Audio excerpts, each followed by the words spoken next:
Interviews. Now, many things have been said about Oxford interviews.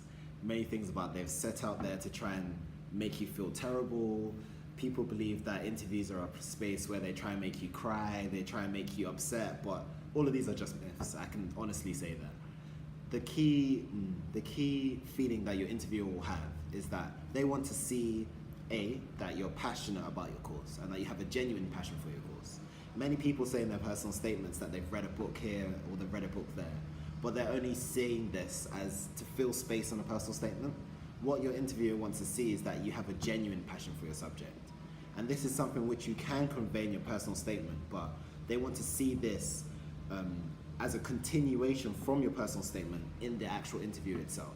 And one way of conveying that passion for your subject is just the eagerness in which you receive the information. So they may tell you something new in an interview, and then you being like, oh wow, that's interesting. It's funny because we covered something similar that at A-level, or that reminds me of a topic which we discovered in chemistry last week. The fact that you're making links between the courses is something which they really want to see, and it's something which I would actively encourage. In addition to this, I'd also say that it's worth spending time thinking about answering questions which you're not familiar with. So one technique which I specifically used was going back to the PAT exam. For me, every PAT exam, there was always a question which I almost had no idea how to do.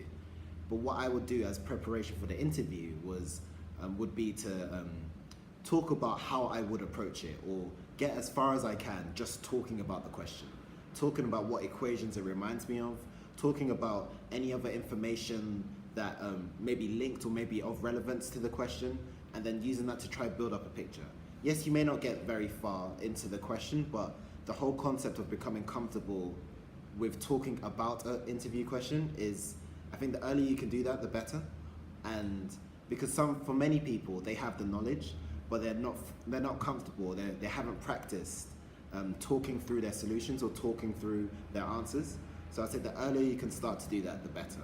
I know you can even do it with a friend where maybe a friend in school, even if it's just an A-level question, practice explaining to them how you reach the answer and how you would go about completing the answer. Because yes, of course you can get the answer right.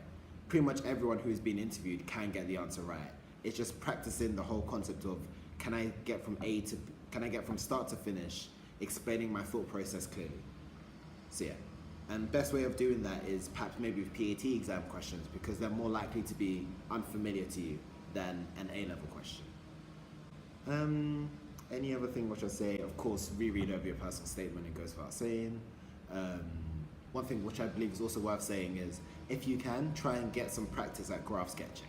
So I believe that almost every interview of physics, so basically everyone who I know who had a physics, engineering or materials interview had to sketch a graph at some point in their interview. So do practice trying to sketch the process of sketching graphs, from checking out the y-intercept, the x-intercept, checking out, looking for turning points, all of that stuff, looking for asymptotes. It's worth having practice of that, because it's likely for something like that to come up.